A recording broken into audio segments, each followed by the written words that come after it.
Hello everyone, कैसे हैं आप सभी। मैं उम्मीद करती हूँ कि आप सभी अच्छे होंगे और आज के वीडियो सेशन में आप सभी का स्वागत करती हूँ आपके अपने चैनल में स्टडी 24 ऑफिशियल में। जैसे कि आप सभी को पता है, ये मैंने सीरीज स्टार्ट की है। यहाँ पे हम एनवायरनमेंट से रिलेटेड जो भी प्रीवियस ईयर्स एग्जाम्स में क्वेश्चंस पूछे गए हैं एनवायरनमेंट से रिलेटेड, या हम बोल सकते हैं कि पर्यावरण से रिलेटेड हैं, ये उन सभी कैंडिडेट्स के लिए इम्पोर्टेंट है जो भी किसी भी टेट एग्जाम की तैयारी कर रहे हैं या कोई भी जो टीचिंग एग्जाम्स है एनवायरनमेंट सब्जेक्ट है जिसे हम पर्यावरण के नाम से जानते हैं, इससे रिलेटेड जो भी क्वेश्चंस पूछे जाते हैं उन सभी कैंडिडेट्स के लिए इम्पोर्टेंट है।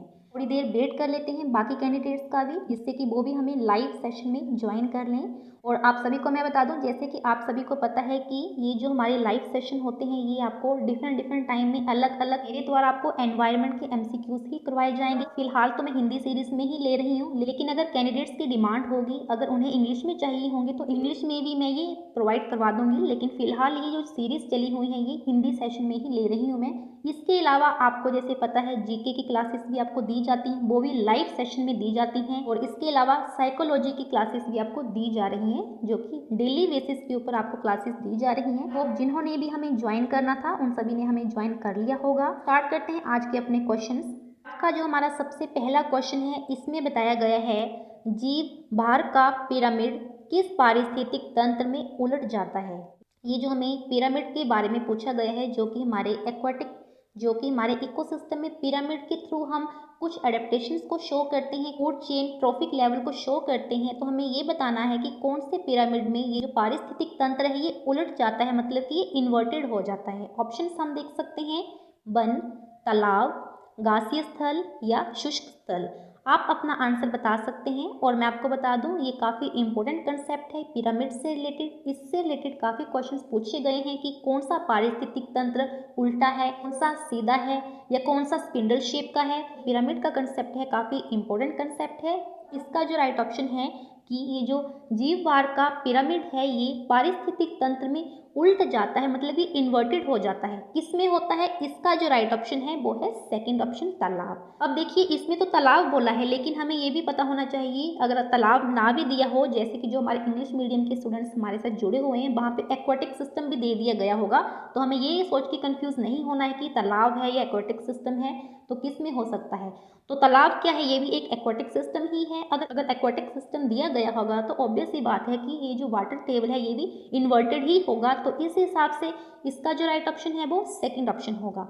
फर्स्ट और थर्ड और फोर्थ नहीं होंगे, क्योंकि ये जो पिरामिड है ये इन्वर्टेड नहीं होते हैं। तो इस हिसाब से इसका जो राइट ऑप्शन है वो है सेकंड ऑप्शन। हम देख सकते हैं इस पिक्चर में ये इन्वर्टेड पिरामिड, ये किसका है, ये है एक्वाटिक सिस्टम का, जिसे हम बोल सकते हैं तालाब का। और अगर सेकंड पिक्चर हम देखें तो ये अपराइट है ना कि इन्वर्टेड है। तो ये अपराइट किसका हो सकता है, ये हो सकता है टेरेस्ट्रियल इकोसिस्टम का, या तो फॉरेस्ट का होगा या फिर कोई भी जो हमारी वेजिटेशन है ग्रासलैंड वगैरह का, उसका ये हो सकता है, अपराइट पोजीशन में। तालाब है, ये जो एक्वाटिक सिस्टम है ये इन्वर्टेड होगा। इन्वर्टेड का मतलब है कि उल्टा होगा।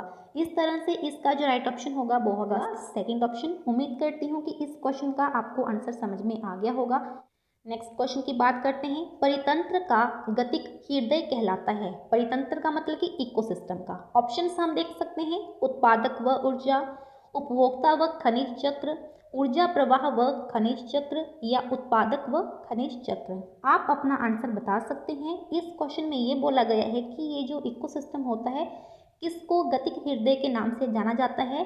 इसका जो राइट ऑप्शन होगा वो आप देख सकते हैं। ऑप्शंस में दोबारा से रिपीट कर देती हूँ, उत्पादक व ऊर्जा या उपभोक्ता व खनिज चक्र। थर्ड ऑप्शन में बताया गया है ऊर्जा प्रवाह व खनिज चक्र या फिर उत्पादक व खनिज चक्र। तो इसका जो राइट ऑप्शन है आप बता सकते हैं। इस क्वेश्चन का आंसर हमें इसी हिसाब से डिटेक्ट करना है, क्योंकि इन्होंने पहले ही बोल दिया है कि ये क्या है, इकोसिस्टम का एक हृदय माना जाता है, गतिक हृदय माना जाता है। तो उस हिसाब से ही आपको ऑप्शंस डिटेक्ट करने हैं। आई होप आप सभी ने अपना अपना आंसर देख लिया होगा। इसका जो राइट ऑप्शन है वो है थर्ड ऑप्शन, ऊर्जा प्रवाह व खनिज चक्र। ऊर्जा प्रवाह का क्या मतलब है, एनर्जी की ट्रांसफॉर्मेशन होना। वो किसके थ्रू होती है, फोटोसिंथेसिस के थ्रू होती है। ये सेकंड बात करें खनिज चक्र, मतलब कि जो हमारी फूड चेन है, ये जो हमारे ट्रॉफिक लेवल्स हैं, इनके थ्रू ये जो फूड की या हम बोल सकते हैं कि एनर्जी की ट्रांसफॉर्मेशन होती है एक ऑर्गेनिज्म से दूसरे ऑर्गेनिज्म में। अब हम देख सकते हैं कि थर्ड ऑप्शन ही हमने क्यों चूज़ किया? क्योंकि इसमें क्या पूछा गया था कि हमारे जो इकोसिस्टम की गतिक हृदय है उसे क्यों बोला जाता है। हम देखते हैं कि इस क्वेश्चन का जो राइट ऑप्शन हमने थर्ड ही क्यों लिया, क्योंकि देखिए क्वेश्चन की ये डिमांड थी कि हमारे इकोसिस्टम में, परितंत्र में इसको हम गतिक हृदय का नाम देते हैं। अब गतिक हृदय जब जिस चीज़ को बोल दिया गया है तो ऑब्वियस सी बात है कि उसके बिना कभी भी लाइफ की फॉर्मेशन नहीं चल पाएगी। तो थर्ड ऑप्शन हमने इसीलिए लिया क्योंकि ऊर्जा प्रवाह मतलब कि एनर्जी की ट्रांसफॉर्मेशन होगी। कैसे होगी? अब देखिए, सन है, सन से लाइट को लेते हैं प्लांट्स, जिसके थ्रू वो फोटोसिंथेसिस करते हैं। उसके बाद प्लांट्स के ऊपर कौन डिपेंडेंट है? हम ह्यूमन बींग्स उनके ऊपर डिपेंडेंट हैं, एनिमल्स डिपेंडेंट हैं, बर्ड्स डिपेंडेंट हैं, जो भी हमारे अर्थ के ऊपर ऑर्गेनिज्म हैं वो सारे के सारे इन प्लांट्स के ऊपर ही डिपेंडेंट हैं। तो हमने देख लिया कि कैसे एनर्जी की ट्रांसफॉर्मेशन एक ऑर्गेनिज्म से दूसरे में होगी। ये तो हो गई ऊर्जा प्रवाह की बात। सेकंड की बात करते हैं खनिज चक्र मतलब कि फूड चेन। अब इसमें कैसे? उसमें भी वैसे ही है जैसा को मैंने पहले बताया, मतलब कि पहले फोटोसिंथेसिस होगी, फोटोसिंथेसिस के थ्रू प्रोड्यूसर फूड की फॉर्मेशन करेंगे, प्रोड्यूसर के ऊपर डिपेंड होंगे primary consumer, then secondary consumer, tertiary consumer. इसी तरह से हमारी ये जो साइकिल है वो चलती जाएगी। तो हम बोल सकते हैं कि थर्ड ऑप्शन ही इसका राइट ऑप्शन है। ये क्यों है आपको बता दिया। अब बढ़ते हैं नेक्स्ट क्वेश्चन की तरफ। अगला क्वेश्चन हम देख सकते हैं, पारिस्थितिकी तंत्र में उच्चतम पोषण स्तर प्राप्त है। अब हमें यहाँ पे ये बताना है कि ये जो इकोसिस्टम होता है उसके अंदर सबसे ज़्यादा उच्चतम पोषण स्तर प्राप्त होता है। किसको प्राप्त होता है? कौन से ऑर्गेनिजम्स होते हैं जिन्हें उच्चतम पोषण स्तर प्राप्त होता है? शाकाहारी को, सर्वाहारी को, मांसाहारी को या अपघटक को? आप अपना आंसर लगा सकते हैं। इस पिक्चर के थ्रू भी आप कंक्लूड कर सकते हैं कि कौन से ऐसे जीव होते हैं, कौन से ऐसे ऑर्गेनिजम्स होते हैं जो कि उच्चतम पोषण स्तर को प्राप्त कर सकते हैं। काफ़ी इजी क्वेश्चन है। अगर इसके बारे में हमें नहीं भी पता है तो हम अपने कॉमन सेंस के साथ भी इस क्वेश्चन को डीकोड कर सकते हैं। उम्मीद है कि आप सभी ने अपना अपना आंसर डिटेक्ट कर लिया होगा। अब मैं बताती हूँ कि इसका जो राइट ऑप्शन है वो क्या है और क्यों है। पारिस्थितिकी तंत्र में उच्चतम पोषण स्तर प्राप्त होता है। किसको प्राप्त होता है? सबसे ज़्यादा ये जो उच्चतम पोषण स्तर है ये होता है सर्वाहारी को। तो सेकंड ऑप्शन ही इसका राइट ऑप्शन होगा। क्यों? क्योंकि देखिए सर्वाहारी कौन होते हैं? सर्वाहारी ऐसे ऑर्गेनिजम्स होते हैं जिन्हें हम ओमनीवोरस के नाम से जानते हैं। ओमनीवोरस का क्या मतलब होता है? जो कि ग्रीन वेजिटेबल्स को भी खा लेते हैं, मतलब कि वो शाकाहारी भी होते हैं और मांसाहारी भी होते हैं, वो दोनों को ही खा सकते हैं। उन्हें हम सर्वाहारी के नाम से जानते हैं, ओमनीवोरस के नाम से जानते हैं। तो ऑब्वियस सी बात है कि अगर वो दोनों को ही खाएंगे, और सबसे बड़ी एग्जांपल इसकी क्या है? हम खुद ह्यूमन बींग्स हैं। हम क्या हैं? हम ओमनीवोरस ही हैं। हम मीट को भी खा लेते हैं, हम ग्रीन वेजिटेबल्स को भी खा लेते हैं।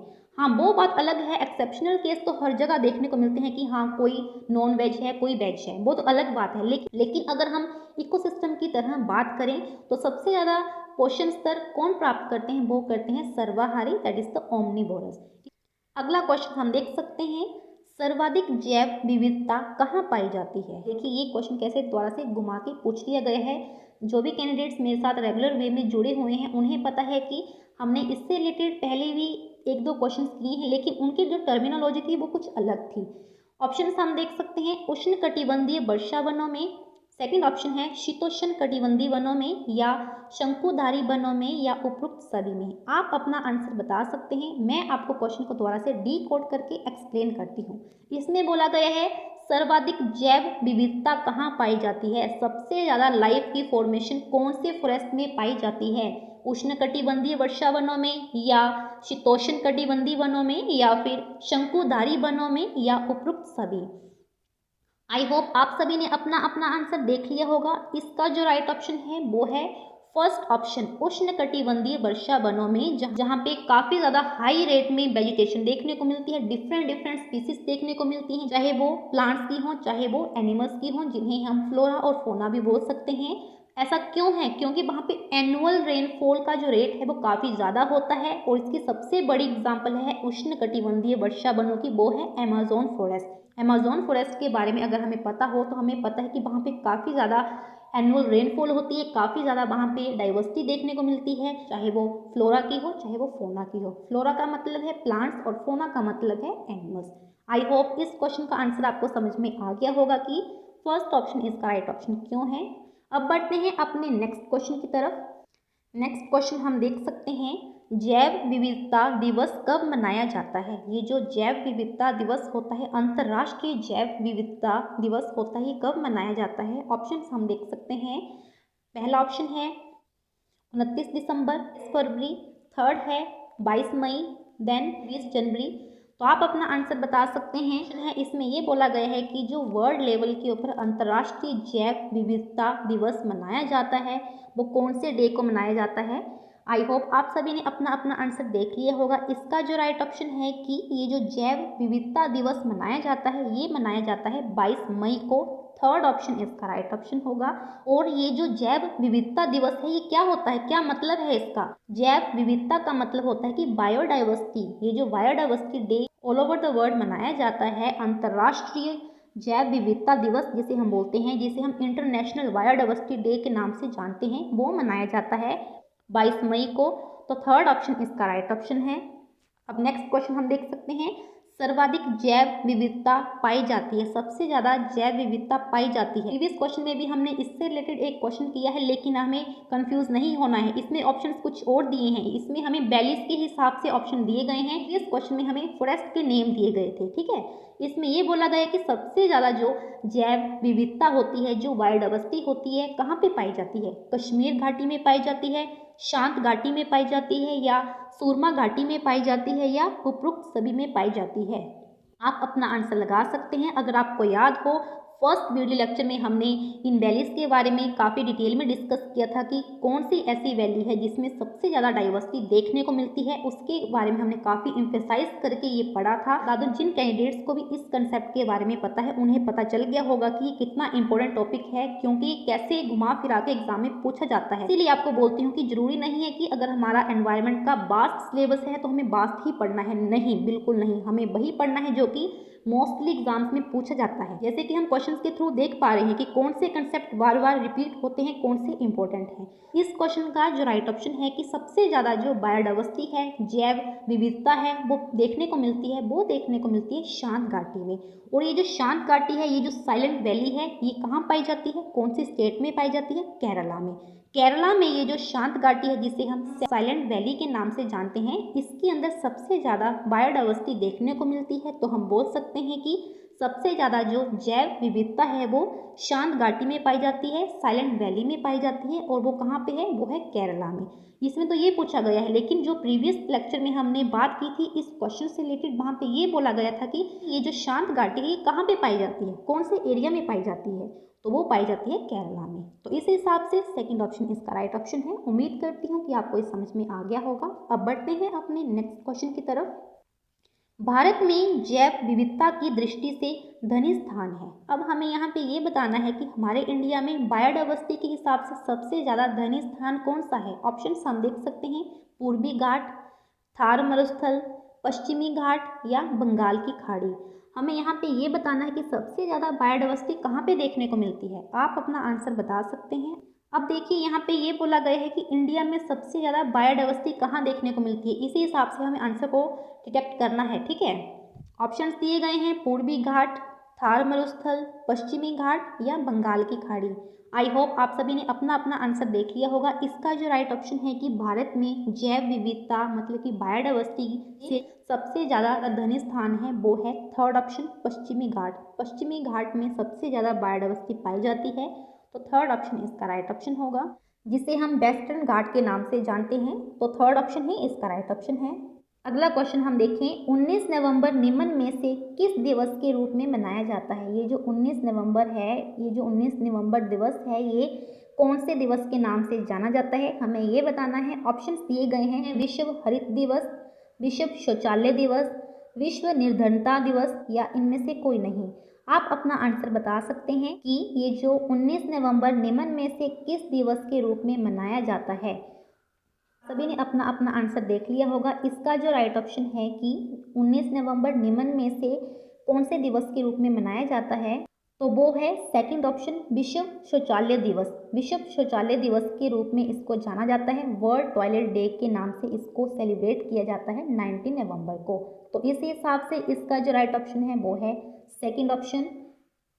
अगला क्वेश्चन हम देख सकते हैं, यहाँ पे बताया गया है निम्न कार्यक्रमों में से कौन सा 2 अक्टूबर 2019 तक कर लेने का उद्देश्य रखता है। Man in India, Beti Bachao Beti Padhao योजना, यंग बीमा योजना, स्वच्छ भारत मिशन। आप अपना आंसर डिटेक्ट कर सकते हैं। इस क्वेश्चन में क्या पूछा गया था, इसमें ये पूछा गया था कि निम्न कार्यक्रमों में से जो हमें नीचे प्रोग्राम के नाम बताए गए हैं, कौन सा ऐसा प्रोग्राम है जो कि 2 अक्टूबर 2019 तक उसे कर लेने का उद्देश्य रखा था। ऑप्शंस नीचे दिए गए हैं। आई होप आप सभी ने अपना अपना आंसर देख लिया होगा। इसका जो राइट ऑप्शन है वो है फोर्थ ऑप्शन, स्वच्छ भारत मिशन। स्वच्छ भारत मिशन का प्रोग्राम रखा गया था जो कि उसका लक्ष्य माना था 2 अक्टूबर 2019 तक। इस क्वेश्चन में पूछा गया है निम्नलिखित में से किसे मेगा डाइवर्स देश के रूप में माना जाता है। नीचे हमें कुछ कंट्रीज के नेम दिए गए हैं, हमें ये बताना है कि कौन सी ऐसी कंट्री है जो कि मेगा डाइवर्स देश के नाम से जानी जाती है। ऑप्शंस हम देख सकते हैं, न्यूजीलैंड, नेपाल, ऑस्ट्रेलिया या उपरोक्त में से कोई नहीं। हमें पता होना चाहिए कि हमारे ऑल ओवर द वर्ल्ड में कुछ ऐसी सिलेक्टेड कंट्रीज हैं जिन्हें मेगा डाइवर्स के नाम से जाना जाता है। आप अपना आंसर बता सकते हैं। मेगा डाइवर्स का क्या मतलब है? मेगा मतलब है कि लार्ज स्केल के ऊपर, डाइवर्स का मतलब है कि डाइवर्सिटी। किसकी डाइवर्सिटी? वेजिटेशन की डाइवर्सिटी, डिफरेंट डिफरेंट स्पीसीज की डाइवर्सिटी। तो वो कौन सी कंट्री है जिसमें सबसे ज़्यादा डाइवर्सिटी देखने को मिलती है? इसी वजह से उसे मेगा डाइवर्स का नाम दे दिया गया है। और जो कुछ सिलेक्टेड कंट्रीज हैं जिन्हें मेगा डाइवर्स में कंक्लूड किया है वो आप इस पिक्चर में देख सकते हैं, वो 17 कंट्रीज हैं। ठीक है, तो इसका जो राइट ऑप्शन है वो है थर्ड ऑप्शन, ऑस्ट्रेलिया। ऑस्ट्रेलिया को मेगा डाइवर्सिटी के नाम से जाना जाता है, जैसे आप देख सकते हैं ये है ऑस्ट्रेलिया। ऑस्ट्रेलिया के साथ कुछ और कंट्रीज भी हैं जिन्हें हम मेगा डाइवर्सिटी में कंक्लूड करते हैं। तो इस हिसाब से इसका जो राइट ऑप्शन है वो है थर्ड ऑप्शन। आई होप ये क्वेश्चन आपको समझ में आ गया होगा कि इसका जो राइट आंसर थर्ड है वो क्यों है। अगला क्वेश्चन है, बायोटेक्नोलॉजी पार्क अवस्थित है। अब ये जो बायोटेक्नोलॉजी पार्क है ये कहाँ पे लोकेटेड है, ये हमें बताना है हमारे इंडिया के अंदर। ऑप्शंस देख सकते हैं, भोपाल में, लखनऊ में, आगरा में या उपयुक्त में से कोई नहीं। आप अपना आंसर बता सकते हैं। इस क्वेश्चन में क्या पूछा गया है कि बायोटेक्नोलॉजी, ये जो बायोटेक्नोलॉजी पार्क है ये कहाँ पे लोकेटेड है? हमारे इंडिया के अंदर। उम्मीद करती हूँ आप सभी ने अपना अपना आंसर देख लिया होगा। इसका जो राइट ऑप्शन है कि ये जो बायोटेक्नोलॉजी पार्क है ये लोकेटेड है सेकंड ऑप्शन में, जो हमें सिटी का नाम बताया है लखनऊ। लखनऊ ही इसका राइट ऑप्शन होगा। सेकंड ऑप्शन, लखनऊ में बायोटेक्नोलॉजी पार्क अवस्थित है, वहाँ पे ये लोकेटेड है। तो इस तरह से इसका जो राइट ऑप्शन है वो सेकंड ऑप्शन होगा। आगे बढ़ते हैं नेक्स्ट क्वेश्चन की तरफ। भारत में सबसे पहला जैव मंडलीय आरक्षित क्षेत्र कहाँ स्थापित है? ऑप्शंस हम देख सकते हैं, नीलगिरी में, ग्रेट निकोबार में, मन्नार की खाड़ी में, नंदा देवी में। तो इसका जो राइट ऑप्शन है आप बता सकते हैं। मैं दोबारा से क्वेश्चन को रिपीट कर देती हूँ। भारत में सबसे पहला जैव मंडलीय आरक्षित क्षेत्र कहाँ स्थापित हुआ? कहाँ पे, कौन से प्लेस में ये लोकेटेड हुआ? ऑप्शंस हम देख सकते हैं, नीलगिरी, ग्रेट निकोबार, मन्नार की खाड़ी या नंदा देवी। उम्मीद करती हूँ कि आप सभी ने अपना अपना आंसर देख लिया होगा। इसका जो राइट ऑप्शन होगा वो होगा फर्स्ट ऑप्शन, नीलगिरी। नीलगिरी को सबसे पहला जैव मंडलीय आरक्षित क्षेत्र स्थापित किया गया था, तो फर्स्ट ऑप्शन इसका राइट ऑप्शन होगा। नेक्स्ट क्वेश्चन हम देख सकते हैं, टुमारोज बायोडाइवर्सिटी पुस्तक के लेखक हैं। ये जो पुस्तक है टुमारोज बायोडाइवर्सिटी, इसके लेखक कौन है, कौन इसके राइटर हैं? ऑप्शंस हम देख सकते हैं, doctor M Swaminathan, doctor Sunil Agarwal, doctor Vandana Sharma या इनमें से कोई नहीं। आप अपना आंसर बता सकते हैं। मैं दोबारा से क्वेश्चन को रिपीट कर देती हूँ। ये जो पुस्तक है टुमारोज बायोडाइवर्सिटी के नाम से, ये किसके द्वारा लिखी गई थी, कौन इसके लेखक हैं? तो इसका जो राइट ऑप्शन होगा, उम्मीद करती हूँ कि आप सभी ने इसका राइट ऑप्शन देख लिया होगा। इसका जो राइट ऑप्शन है वो है third option, doctor Vandana Sharma. Doctor Vandana Sharma ने ये जो टुमारोज बायोडाइवर्सिटी पुस्तक लिखी थी, यही इसके लेखिका हैं। तो इसका जो राइट ऑप्शन है वो थर्ड ऑप्शन होगा, doctor Vandana Sharma. Next question हम देखते हैं। यहाँ पे बताया गया है जीवाश्म नेशनल पार्क अवस्थित है। अब ये जो जीवाश्म नेशनल पार्क है ये हमारे इंडिया में कहाँ पे लोकेटेड है? सबसे पहले तो हमें पता होना चाहिए कि जीवाश्म का क्या मतलब है। जीवाश्म का मतलब होता है कि फॉसिल्स, जो कि पहले स्पीसीज हमारे अर्थ के ऊपर प्रेजेंट थे लेकिन वो अभी नहीं हैं। अभी उनके सिर्फ हमें स्ट्रक्चर्स देखने को मिलते हैं, जैसे कि हम इस पिक्चर में देख पा रहे हैं। इन्हें हम बोलते हैं फॉसिल्स। मतलब कि फॉसिल्स के रूप में हम उन चीज़ों की आइडेंटिफिकेशन कर पाते हैं कि हाँ, हमारी अर्थ में कभी ना कभी ये प्रेजेंट थे, जिन्हें हम फॉसिल्स का नाम देते हैं। बात हो गई कि जीवाश्म क्या है, फॉसिल्स क्या है। अब हमें एक क्वेश्चन के हिसाब से ये बताना है कि ये जो जीवाश्म नेशनल पार्क है, फॉसिल नेशनल पार्क है, जो कि हमारे इंडिया में बनाया गया है, वो कहाँ पे बनाया गया है, कहाँ पे लोकेटेड है। ऑप्शंस दिए गए हैं केरल में, कर्नाटक में, छत्तीसगढ़ में या मध्य प्रदेश में। आप अपना आंसर बता सकते हैं। मैं दोबारा से क्वेश्चन को रिपीट कर देती हूँ। जीवाश्म नेशनल पार्क अवस्थित है, ये जो जीवाश्म नेशनल पार्क है, ये जो फॉसिल पार्क है, ये अवस्थित है मध्य प्रदेश में। फोर्थ ऑप्शन इसका राइट ऑप्शन होगा। काफ़ी इंपॉर्टेंट क्वेश्चन है ये, क्योंकि हमारे इंडिया के अंदर ये जो फॉसिल पार्क है ये है मध्य प्रदेश में। रिपीट हो चुका है ये क्वेश्चन, आपको बात याद रखनी है। इंपॉर्टेंट क्वेश्चन है ये, फोर्थ ऑप्शन इसका राइट ऑप्शन है। अब बात करते हैं आज के नेक्स्ट और लास्ट क्वेश्चन की। इसमें बताया गया है भूतल पर सर्वाधिक किस कुल के सदस्य पाए जाते हैं। हमारी अर्थ के ऊपर सबसे ज़्यादा कौन से स्पीसीज पाई जाती हैं, आर्थ्रोपोडा, एनिलिडा या स्तनधारी या कॉर्डेटा। अब कई कैंडिडेट्स को तो यही पता नहीं होगा कि आर्थ्रोपोडा क्या है, एनिलिडा क्या है, स्तनधारी क्या है या कॉर्डेटा क्या है। ये टिपिकली जूलॉजी का क्वेश्चन है। इसमें ये बताया गया है कि भूतल पर सर्वाधिक सबसे ज़्यादा जो हमारे अर्थ के ऊपर कौन से सदस्य पाए जाते हैं, कौन सी फैमिली की स्पीसीज पाई जाती हैं, आर्थ्रोपोडा, एनिलिडा, स्तनधारी या कॉर्डेटा। अब इनका मतलब भी मैं बता देती हूँ कि क्या मतलब है इनका। आर्थ्रोपोडा का क्या मतलब है, आर्थ्रोपोडा के ऐसे स्पीसीज होते हैं जिनका इनवर्टिब्रेट जो होता है, मतलब कि उनके अंदर एक्सोस्केलेटन होता है, मतलब उनके जो पेयर जॉइंटेड होते हैं, पेयर जॉइंटेड अपेंडेजेस होते हैं, जैसे हमारे इंसेक्ट्स हो गए। ठीक है, आगे बात करें एनिलिडा की। एनिलिडा ऐसे ऑर्गेनिजम्स होते हैं जो कि रिंग वॉर्म्स होते हैं। जैसे एग्जांपल्स की बात करें लीचिस की, अर्थवॉर्म्स की, ये आते हैं एनिलिडा में। देन बात करें स्तनधारी की। स्तनधारी क्या है, आपको मैंने पहले भी बताया था, जिन्हें नहीं पता है प्रीवियस वीडियो लेक्चर में हमने बात की थी। स्तनधारी होते हैं मैमल्स, ऐसे ऑर्गेनिजम्स जो कि अपने न्यू यंग वन को फीड करवाती है फीमेल्स, उन्हें हम मैमल्स में कंक्लूड करते हैं। जैसे कि हम ह्यूमन बींग्स हैं, हम भी क्या हैं, हम मैमल्स हैं। आगे बात करते हैं कॉर्डेटा।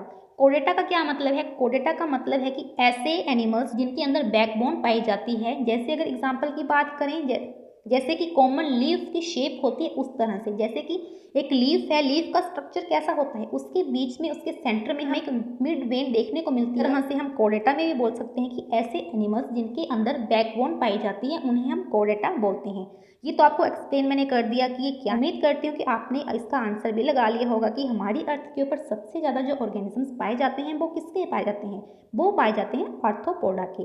फर्स्ट ऑप्शन इसका राइट ऑप्शन है। तो आज के लिए इतना ही। उम्मीद करती हूँ आज का वीडियो सेशन आप सभी के लिए फ्रूटफुल हो, और अगर वीडियो किसी भी तरह से आपके लिए हेल्पफुल हो तो आप वीडियो को लाइक कर सकते हैं, शेयर कर सकते हैं अपने फ्रेंड्स के साथ। अब हम मिलेंगे नेक्स्ट सेशन में कुछ और क्वेश्चंस के साथ जो कि डिफरेंट एग्जाम्स में रिपीटेडली पूछे गए हैं सेम टाइम के ऊपर। तो मिलते हैं अब हम अपने नेक्स्ट लेसन में। So thank you so much for watching the video.